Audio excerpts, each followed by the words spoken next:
Let's go. We're gonna go straight through and wrap up. Who do I have online? Could you tell me in some if Ungana is online and Good morning, you're Carlton Johnson's offline?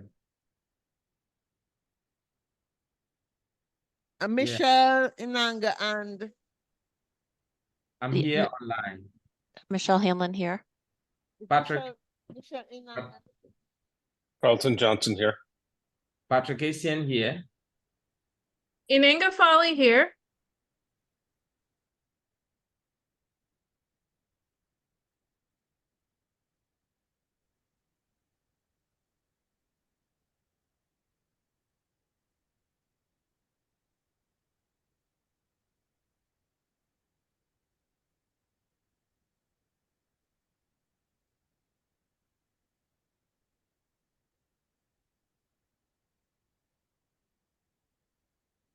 All right, folks, let's go to it. This is our last session. Very important session. We have 3 people online who are well connected to the NGO community and are certainly open to creating partnerships and finding ways to actually work with universities and NGOs here. So we have with us Carlton Johnson, who is the chairman of the Board of Governors of the National Space Society. Some of you recall in my preliminary conversations, I started urging you to form a Ghana Space Society so you could become an international chapter of the National Space Society of the United States. They have international chapters and they do fabulous work every year. They have a conference and they have students from around the world coming to present papers. And I was blown away by the caliber of research being done in countries like India and Eastern Europe, and these students come and present papers. And these are like 12-year-olds and 13-year-olds. So it's really, and the parents are all in and they raise money to bring the kids. This is really serious. So Carlton Johnson is going to be one of our speakers and he'll open. And then we're going to have Michelle Hanlon, who runs an NGO called For All Moonkind. She's also actually set up something called the Institute for Space Law and Ethics. I'm serving as part of the leadership team for that. And I really wanted to invite her because when I was asking around which universities here teach space law, unlike Nigeria, where I think is a very healthy program in space law, I don't think many universities here have a space law program. So I thought it was important to have somebody like a Michelle who can begin to have either a module in a business school or a module in an international relations course, or some other way of beginning, some of your universities begin to think about space law and policy. So that's Michelle Hanlon will be our second speaker. And then our third speaker will be Ungana Folly. Ungana Folly is the chairperson of the National Society of Black Engineers Aerospace Special Interest Group. And she also sits on the board of Society of Women Engineers International for the United States. Now, this is a session on really thinking about the future we want. And so I'm asking each of our panelists or our discussants or our speakers or friends to kind of focus the remarks on the future we want is space for all. We have kind of agreed with that. So the question is, what are the 1 or 2 or 3 things that your organization would have on tap to support the academic and NGO space in Africa to move forward?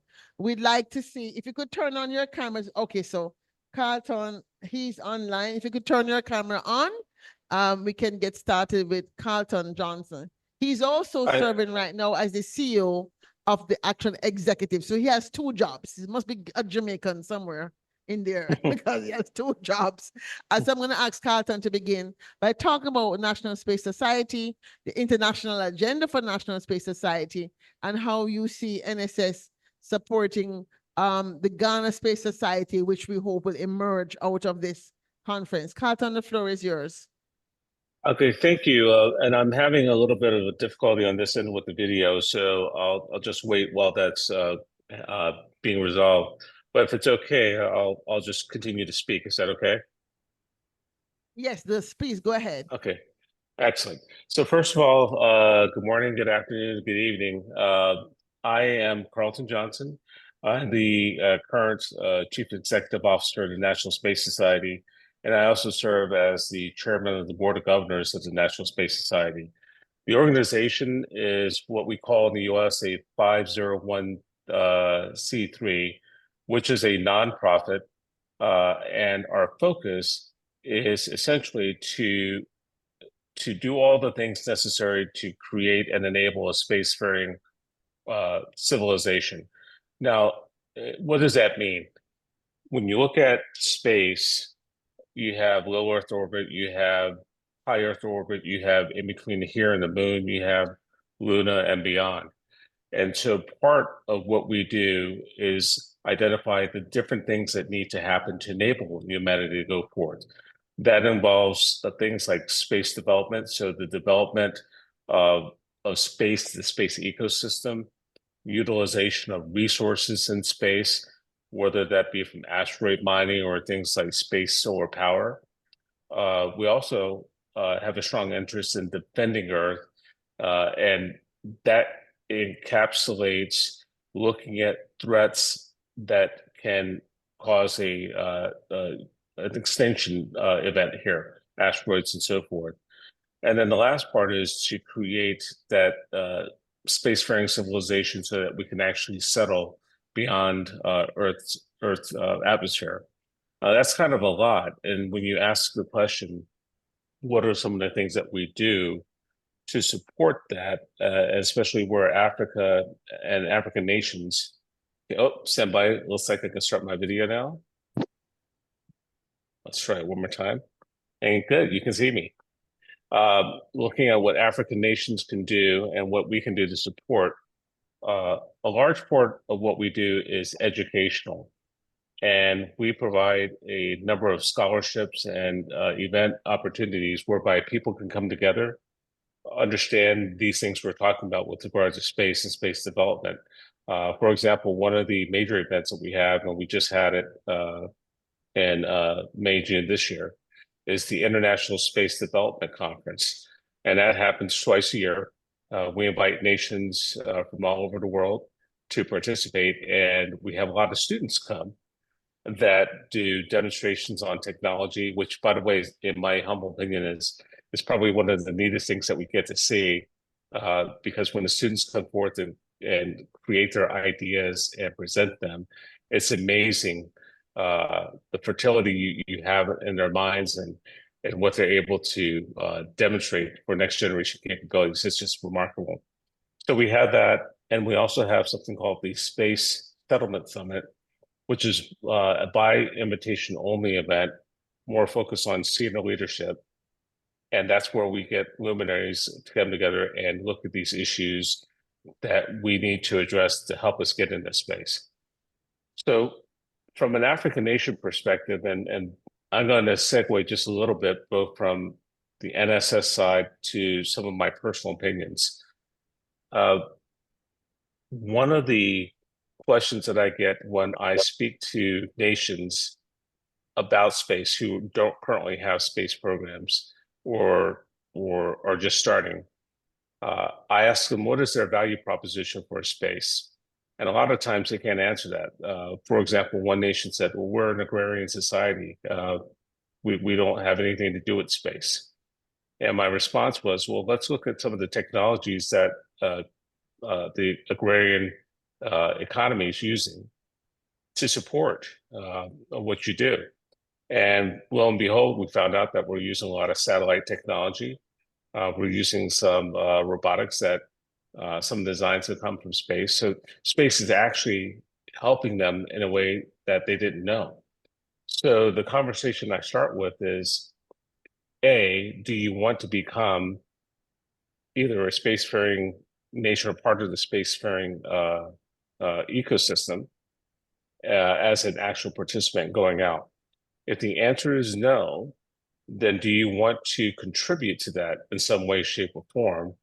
And that's when we get into the conversations about what you do, what you're good at, and then how that can be levied successfully into that overall ecosystem. So case in point, the agrarian society. Well, we're going to need to grow crops and produce food to support space travel and in space.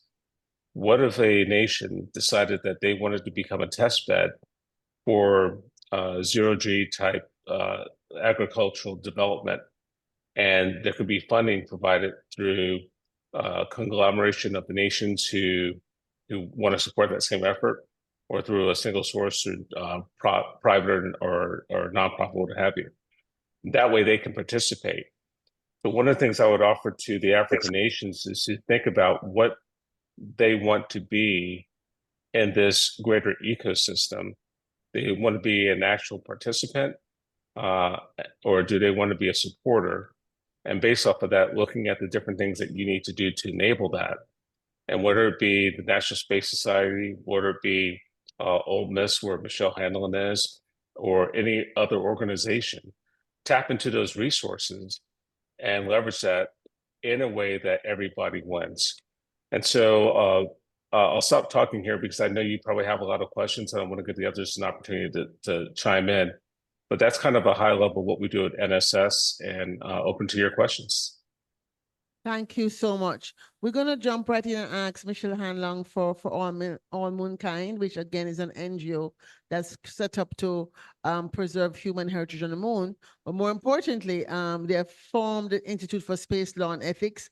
There are lots of questions to be discussed as we go forward, and I'd love to have Michelle speak to that. And again, as I said earlier, because there's no space law program officially in Ghana, I really hopefully we can get this conversation started about what can an organization like For All Moonkind do to get us started on preparing Ghanaians, law students, to be part of the conversation going forward. Absolutely. Dr. Claire Nelson, thank you so much for having us here. I'm just thrilled to be here. It's midday here in Mississippi. I'm talking to you from Oxford, Mississippi, where I, as Carlton mentioned, I'm the executive director of the Center for Air and Space Law. We are one of four universities in the world that has this air and space law program. And so it's just such an honor to be here, and to one of our main focuses here at the university is to try and raise awareness and build capacity in space law. And we're delighted to be working with the United Nations Office of Outer Space Affairs to do that. I know we're not moving fast enough, but we are really trying to build that capacity. But I'm here also as the co-founder of For All Moonkind. We're the only organization in the world that's focused on protecting human heritage in outer space. And people look at me sometimes and say, you know, that's a really interesting concept, you know, but why do we really care about boot prints on the moon? We have so many problems here on Earth. Why are you focused on something that's so distant and seems so unnecessary? And I like to remind people, you know, when we talk about, we're living right now the 55th anniversary of Apollo 11. 55 years ago, it was we first sent humans to set foot on another celestial body. It's mind-boggling that we did this, right? And Americans often say, you know, there were 400,000 Americans involved in the Apollo effort, you know, and that's true, there were, but that Apollo effort was so much more. You know, to the moon without the entirety of human history, right? You know, the scientists at NASA relied on Copernicus and Galileo. They were doing things, formulas by hand based on those, on their work. But it goes even farther back, right? It starts right in Africa. There are footprints in Laetoli, Tanzania, that we think are the first evidence where humans decided to stand up on 2 feet instead of wander around on 4. So why is that important? We don't get to the moon unless somebody stands up. And somebody stood up in Africa and freed their hands to carry things, freed their hands to express themselves, freed their hands to make tools. We don't get to the moon without somebody in the Congo who picked up a baboon femur and started putting hash marks on it. And, you know, anthropologists first thought, oh, that's just counting. And then they realized, no, it wasn't just counting. It was math. We don't get to the moon without math. We don't get to the moon without glass. Somebody probably in Mesopotamia said, look, if I heat up this sand really hot, look what I get, this stuff that's really pretty. We don't get to the moon without glass. We do not get to the moon without the entirety of human history and human culture. And that's why it's important to protect those boot prints, because it signifies an achievement for all humanity that all of humanity has contributed to. And I just want to, you know, on the anniversary of the the 55th anniversary, a lot of people don't realize that Neil and Buzz took with them messages of peace from 74 nations. And so if you go to our website for allmoonkind.org and click on messages of peace from the drop-down menu, you can see these messages. And they're from countries like Congo and Morocco and the Ivory Coast and Swaziland and Madagascar. And they all say things of unity. May these accomplishments, their development and their consequence, not be transformed into instruments of destruction, but may they bring physical, intellectual, and moral well-being to all living beings. The man steps upon the moon with pride, faith, and hope as his inspiration, and peace with progress as his objective. I especially wish that we would turn towards our planet Earth and cry out how insignificant the problems which torture men are when viewed up there. And I could go on and on. These are messages of peace, those in particular written by the leaders of African nations. And so it's really important. Now, I'm also a lawyer, and I teach a lot of courses on space law, but the Outer Space Treaty law is not, space is not lawless. We have an Outer Space Treaty. The Outer Space Treaty, fundamentally, one of the very first operational statements in the Outer Space Treaty is that we will explore space for the benefit of all humanity. And what we've seen is, yes, when we explore space, it does benefit all humanity. Even though our first satellites were spy satellites, we soon learned that they were really important, as Carlton was mentioning, to remote sensing, to Earth observation, to understanding how our climate works, to being able to help drought-stricken areas in Africa and all across the world figure out where to plant their crops and so forth. And so we are always seeing these incredible benefits from space. You can't sort of put a parameter on the benefits, right? Because they continue to grow, and they will invariably grow as we move out further and further into space. And so why am I here, and why am I talking so much about this? Because one of the most exciting things we're doing at For All Moonkind, in addition to protecting the blueprints, we realized, we are going back to space. There's no question about it. There are organizations like the National Space Society that are really, really working very hard and bringing communities together to make this a success story for humanity. But we also need to remember, space law takes a long time to formulate. And so we are going to have humans in space doing things before the law catches up. And so that's not a bad thing. Sometimes the law is a little too heavy-handed, but that's why it's so important, as Dr. Nelson mentioned, to think about the ethics, right? We want to make sure we do this responsibly and properly. We want to make sure we do this sustainably and also inclusively. And so that's where we know we're not going to have 193 nations say, oh, yes, we're all going to go to space together, and these are the laws, right? But we can find common ground ethically. There are ethical principles that everybody on Earth can agree to. And the Institute on Space Law and Ethics was formed precisely to articulate those ethics, not impose them on anybody, find them and articulate them in a way that we can all agree on. And it's really hard.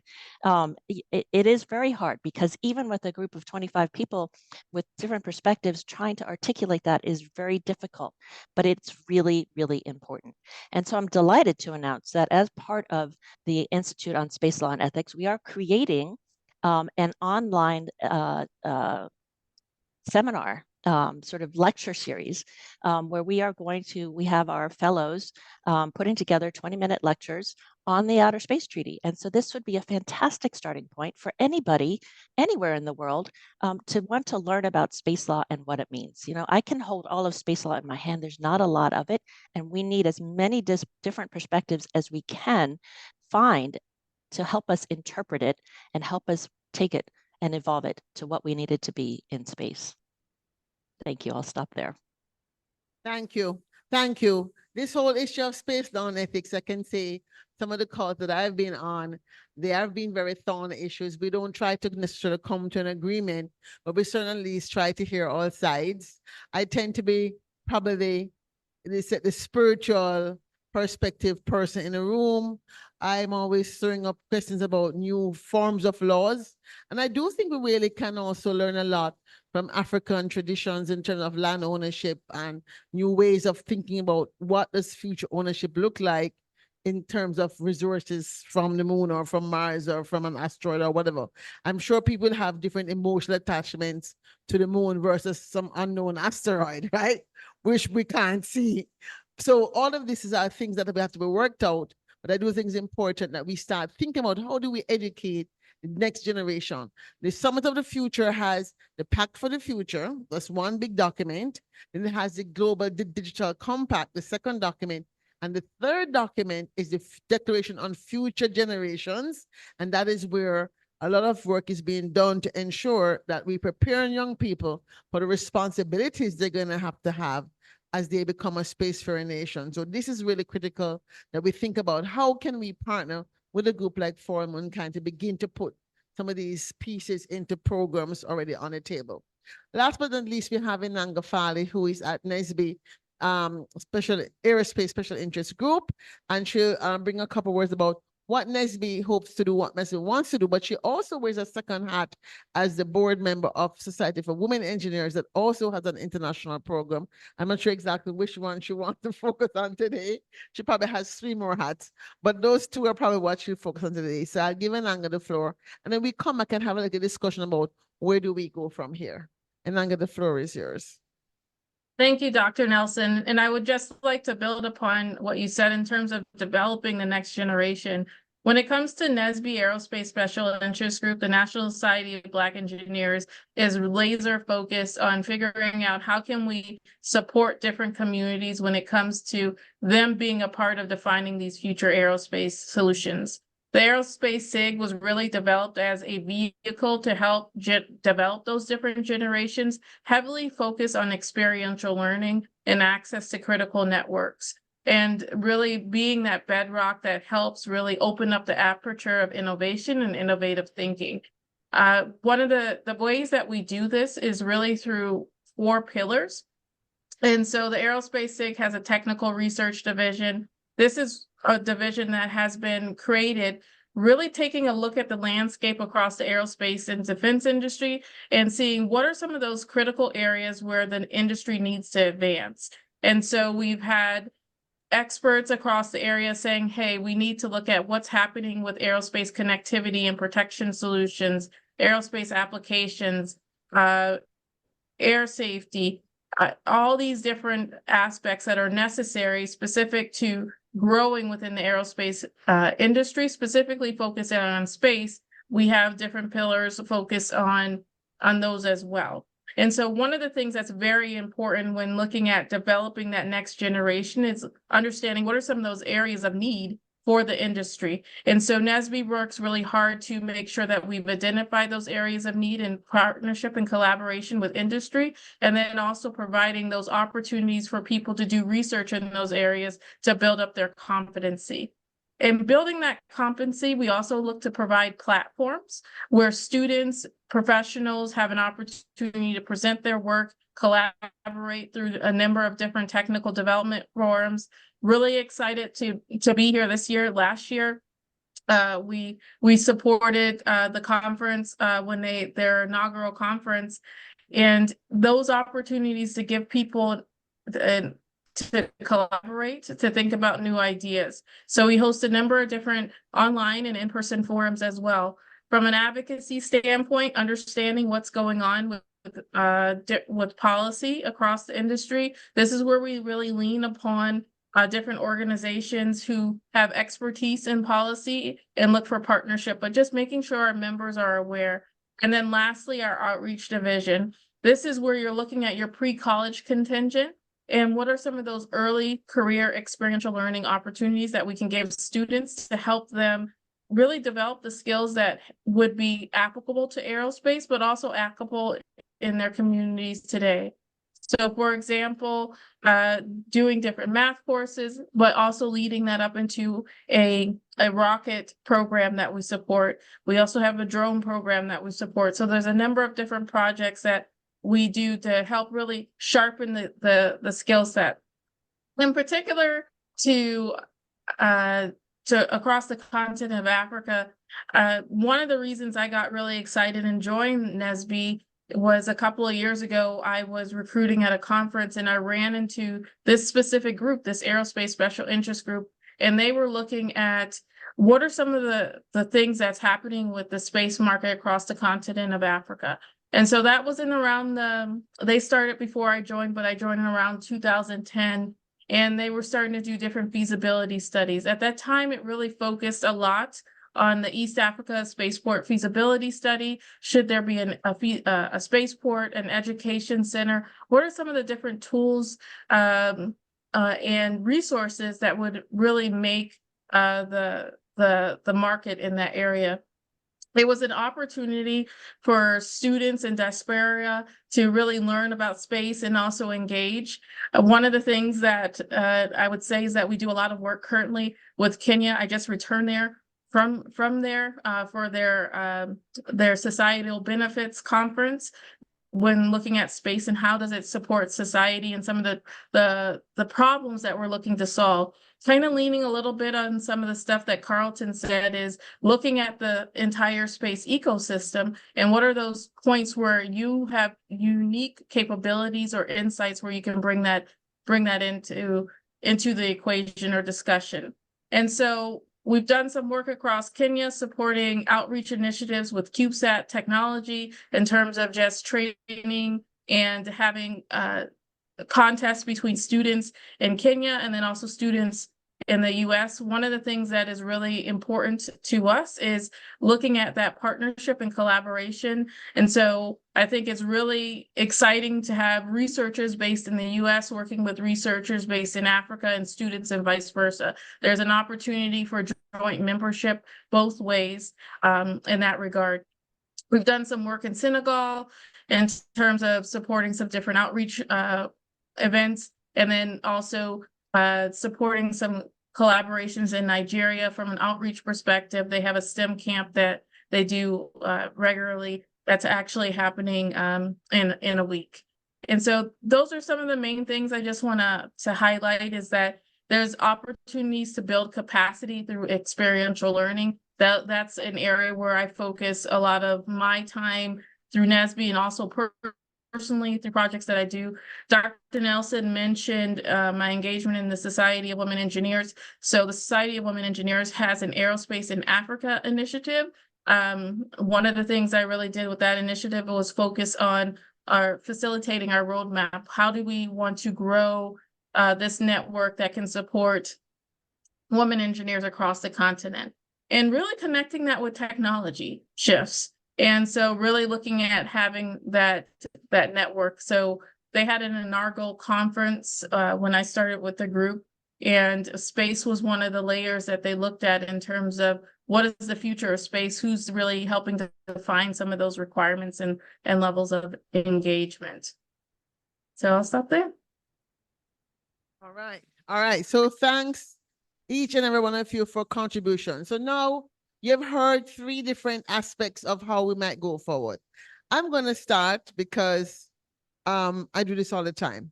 So remember I asked you earlier, what does success look like for you personally as a dean or a professor or whatever it is you're working on, 2037. But let's take it to 2030 because that's the first full year for the world. It's the year when we're saying SDGs ought to be met. And that's something most governments understand, that we need space for smart agriculture. You can use space for urban planning, communications. You can use space for fisheries monitoring. Space can be done for a lot of things. So let's start with that because that's very easy to understand. When I hear each of these people speaking, I'm thinking, first of all, let's take National Space Society. If I say to you, one future that I want is for Guineans to organize themselves across the borders and boundaries of university and who is in school and who is out of school, to create a Ghana Space Society that is transdisciplinary, that could pick 2 or 3 topics, and that could really make the effort to become an international member of NSS. And in my vision for 2030, I'm imagining 30 African students. So if we're talking about 6 years, we'd start next year with 5, and then it'll be 10, then it'll be 15. So in the next 6 years, 30 African students will be attending the conference in May to present papers. Does that sound like a impossible thing, or is that future that you can all see? How many people can see that future? 2 people. All right. The three of So us. 2 people can, okay, 3. So, and plus those online. So if those people in the room can see, I see 2 people on this flip so they can see that future. What would you need to take away from a Carlton Johnson who is on the call, who took the time to be on this call, talk about what NSS can do to support you in making that happen, making the first step? Because again, maybe you all belong to individual associations, right? But to be stronger, you'd have to create a new thing which builds the astronomy people with the engineering people with the GIS people to create one space society. So question from you, Carlton, in terms of your international societies, let's say they were supposed to form that. What kind of, let's say, coaching or training support do you have for new space societies that reach out to you and say, hey, we have just formed a space society. We'd love to be at your conference next year. What can we do beginning now to be ready for next year, May? Carlton. Absolutely. So let me hit that from a couple perspectives, and I'm going to try to. Part of it's going to be a little bit parochial, and then the other part's going to not be so parochial. So what can be done today? So the National Space Society, as an entity, currently has chapters all around the world. And one of the first steps, at least in my opinion, is to start a chapter in your particular region. So it could be Ghana, it could be any place that you want to do within the African continent. I will tell you that I am a bit disappointed that as I look at where we do have chapters, we really don't have a lot of penetration inside the African continent. So this year, I just made a personal note on it. This would be the year that we could start doing that, and this particular conference is going to help me to align with the right people. So how do you start it? Starting a chapter is actually really easy. When you go up to our website, and you'll see that we have a vice president of membership. You would contact the vice president of membership, identify you will want to start a chapter, and they will walk you through the process for creating that chapter. And then for the next step, which is what I think you're really getting at, which is the mentorship and leadership of how do you go from a nascent chapter into something that is sustainable, that has speakers coming in and so forth. We have programs and mentorship embedded within the membership process to help you do that. So that would be the very first step. And I'm going to make sure that I take a personal note to go back. And for this year, I want to add on to the International Space Development Conference. I'd like to have a goal of having at least 1 or 2 African nations participate, and then come over to do the demonstrations, everything else we talked about. So let me take off my parochial hat and talk about it a little bit broader. It doesn't have to be just the National Space Society. I would love it to be the National Space Society, but as you see with the talent that we have on the screen here, it all depends on what you're trying to do. That gets back to that value proposition of space that I talked about. You may not, for example, be interested per se in energy creation from space. You may want to explore this whole issue of law in space. You may want to look at the engineering aspects. And so I would offer to reach out to any one of these individuals and others who are part of this growing ecosystem, find something that you're interested in, tap into it. One last thing, and I want to kind of put plug in for Michelle on this, because this is something that just recently came up. The International Space Station is getting to its last leg of life. A question on the table is, what do you do? Do you, A, deorbit that massive station, crash it into the Earth in a very safe, hopefully, way, and then you destroy it? Okay, that's an option. B, but you could recognize it as a historical legacy, one of the very first things that humanity created going into space that was forged through exceptional international cooperation. You would want to maybe keep that as a heritage site and put it into a higher Earth orbit and then maintain it over time and that. So that's another option. And something that somebody threw out to me the other day, which is, okay, well, if you don't want to do any one of those, you could repurpose the parts and pieces of that station for in-space manufacturing. So if you just look at that as an example, I would say, well, where do you as a nation want to put a feather in your hat in that conversation? Do you want to do one of those three? And how do you now advocate for that so that your nation and you as an individual are seen as a voice of interest so that when people are having these conversations, they come to you? You may just want to become a thought leader in these type of issues, and that's okay too.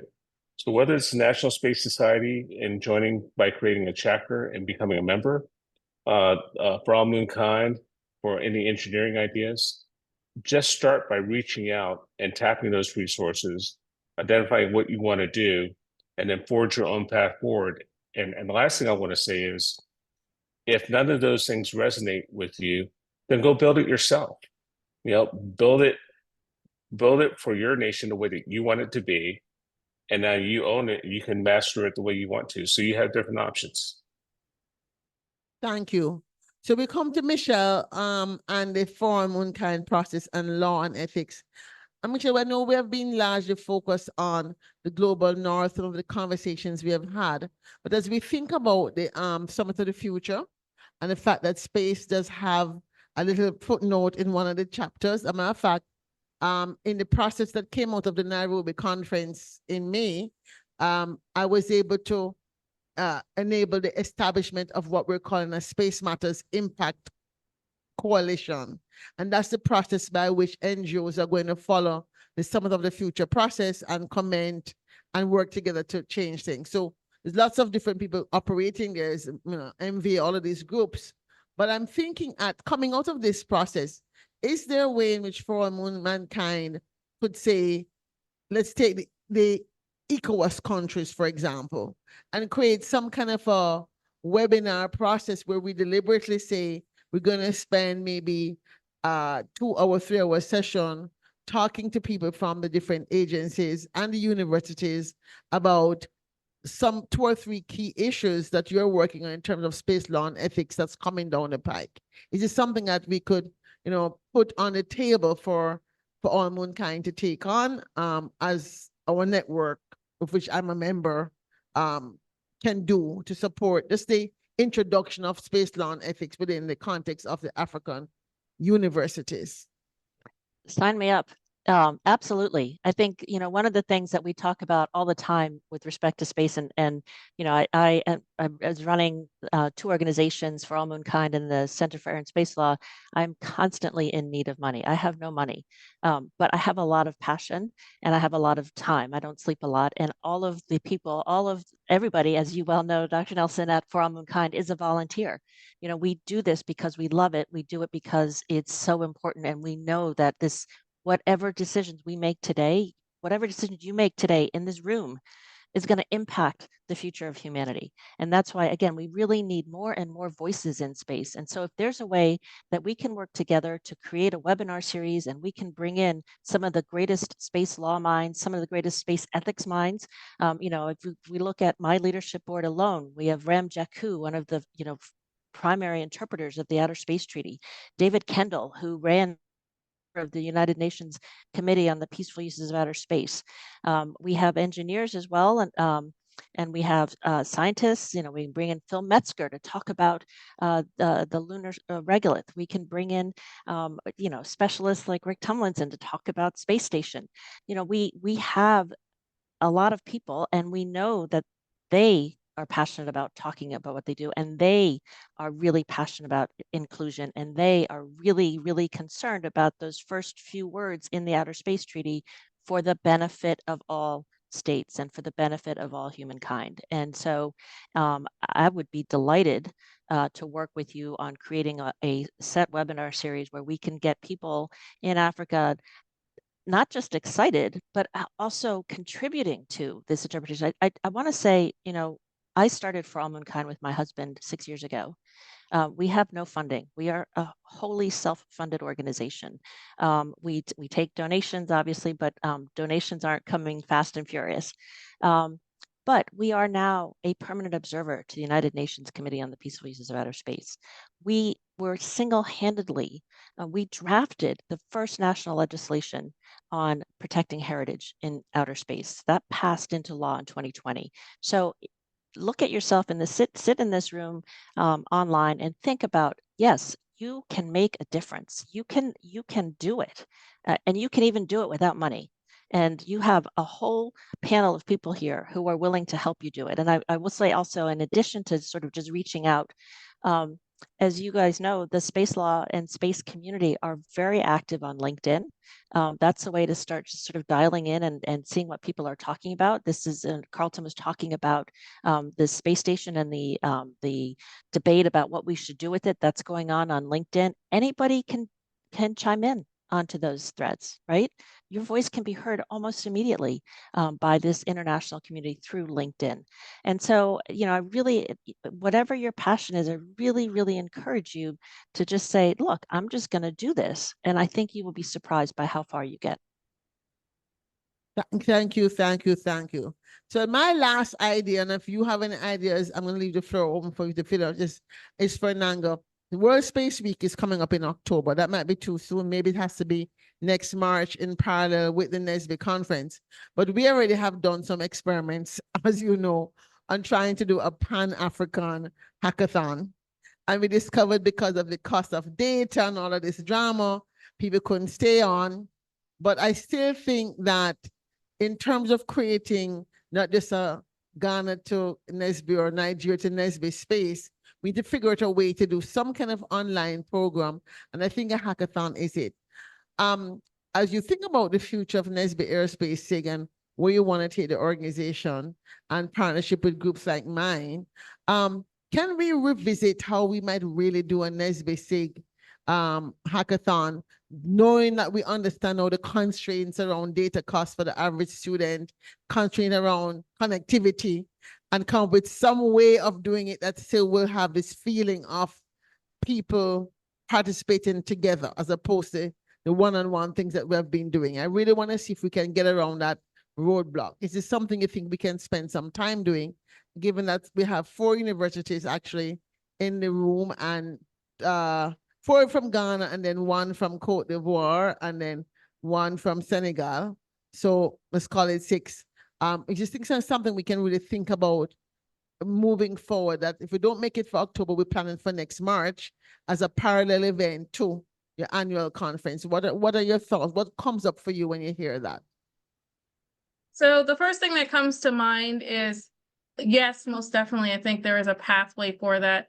And I think it's critical. A lot of the conversations that I've had on the ground when I'm visiting the continent is where are we getting access to those experiential learning opportunities that are really giving people that opportunity to practice their systems thinking, their critical thinking, and really engage in problems of tomorrow, and also getting to the skills that can help out with today. And so I think there are a number of things. One of the things that I really liked that we did last year when we were in Kenya for the inaugural Space Ungana conference is we made a pivot, right? We understood the tools that are used across the continent, whether that's leveraging WhatsApp or other mediums, where we changed our connectivity approach to really engage the students. So there's a lot of things that I've seen done with the Society of Women Engineers.